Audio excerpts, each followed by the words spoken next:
Hey guys, today we're going to talk about exponents. And we're going to start our exponent talk by reviewing some vocabulary that we're going to use during the video. So the first word is base, which means that is the large number or the bottom term, rather. We have our exponent or our power, which is the number of times the base is multiplied by itself. And that's that floating number. Two other terms we should be familiar with is when we say we square something, and that's when a number is multiplied by itself, or it's raised to the second power. And then cubed is when a number is multiplied by itself 2 times, or raised to the third power.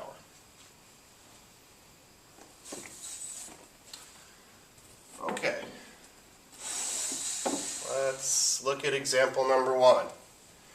Here we have our base term and our exponent. Our base term is 3, our exponent is 2. So what this means is that we are taking our base and multiplying it by itself 1 time. Okay? So we are going to take 3, multiply it by 3, and we'll get 9. And so, as I said earlier, this 2 up here we could also say is squared. So this we could say 3 raised to the second power or 3 squared. Now be careful, we don't want to do it the wrong way, where you take this 3 and multiply it by 2, as shown down here. So, yes, 3 times 2 is 6, but 3 squared, or 3 raised to the second power, does not equal 6. So just be careful that we're not multiplying the base times the exponent. It's this base repeated this many times through multiplication.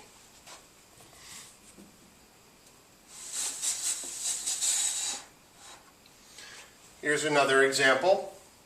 We have 4 raised to the third power, or 4 cubed, which means that we're going to have 4 repeated 3 times through multiplication. So we take 4 times 4 and we get the result of 16, and then multiply that again by 4 and we're going to get 64. This also works with decimals. We have 3/10 raised to the third power, which means we're going to have 3/10 repeated 1, 2, 3 times through multiplication. We take our first 2 terms, 3/10 times 3/10, we're going to get 9/100. We then multiply 9/100 by 3/10, our third base term here, and we're going to get 27 thousandths.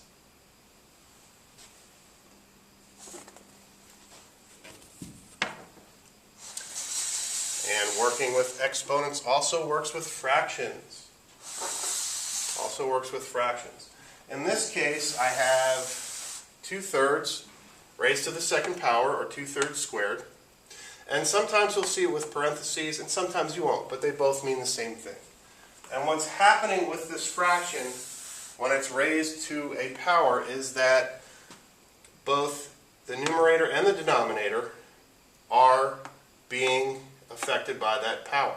So in this case, it's going to be 2 times 2, okay, right there, over there, and 3 times 3. And we know that 2 times 2 is 4, 3 times 3 is 9. So 2/3 squared is 4/9. Sometimes we will be working with terms that don't have numbers as bases but have letters. And so here we have b raised to the 4th power.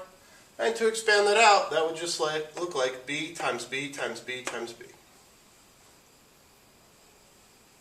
If we were going to go backwards, 4 b's, all multiplied by each other, would equal b to the 4th.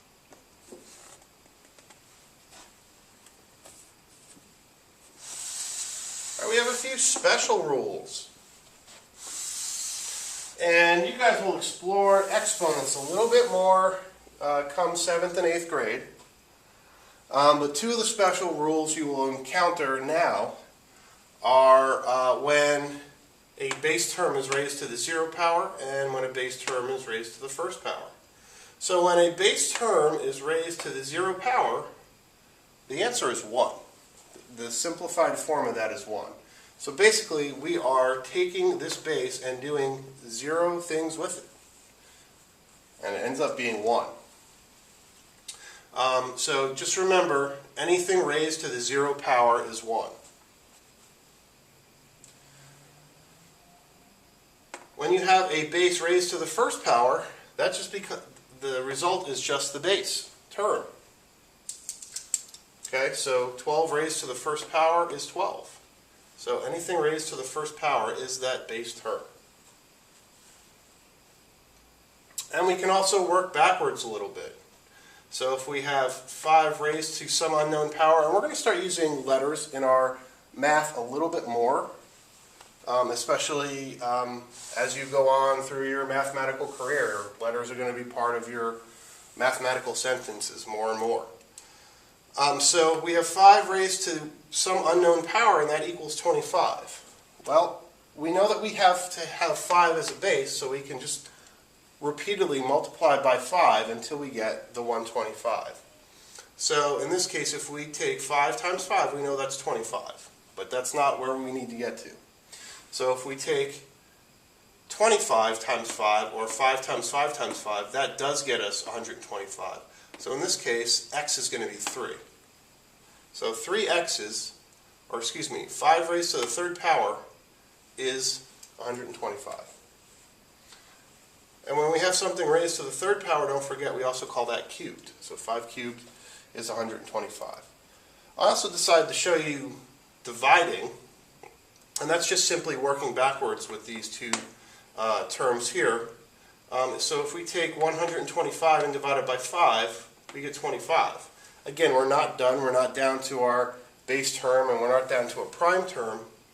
So we're going to take 25 and divide that by 5, and we're going to get 5. So here are our 1, 2, 3, 5s shown there.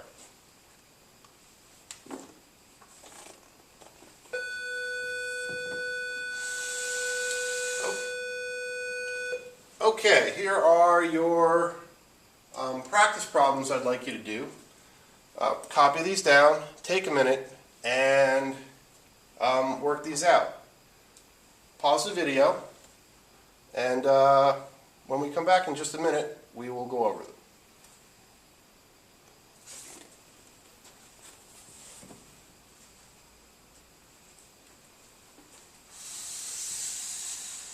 Okay, let's go over our solutions. Our first problem was 7 squared, which works out to be 7 times 7. We know 7 times 7 is 49. Problem number 2 was 15 raised to the 0 power. So any number raised to the 0 power is equal to whole number 1. And it doesn't matter if it's 127 raised to the 0 power, or 348 raised to the 0 power, or 0.7 raised to the 0 power. Those are all going to equal 1. Practice problem 3, 33 raised to the first power. Again, just becomes the base term of 33. 3/5 raised to the third power, 3/5 cubed, is going to be 3/5 times 3/5 times 3/5, which works out to be, because remember when we multiply fractions, we multiply straight across. 3 times 3 times 3, which is 3 times 3 is 9, times 3 is 27.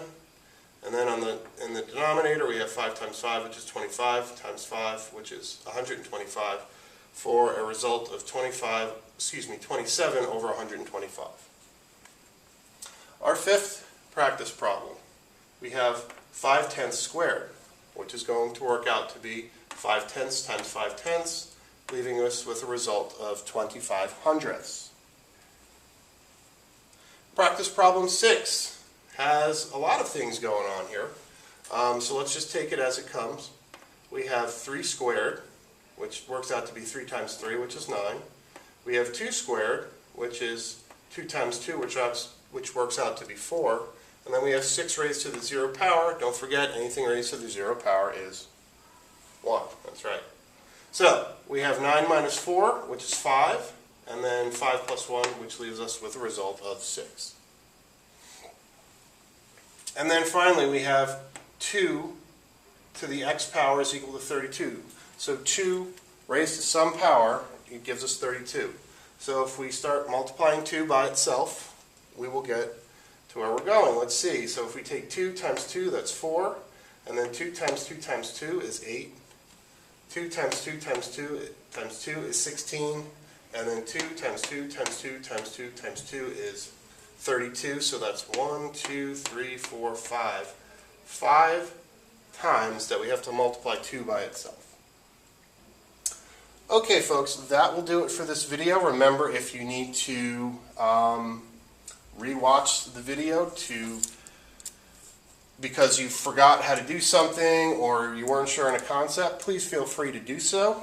And we will see you in class where we'll get some practice. See you there. Os!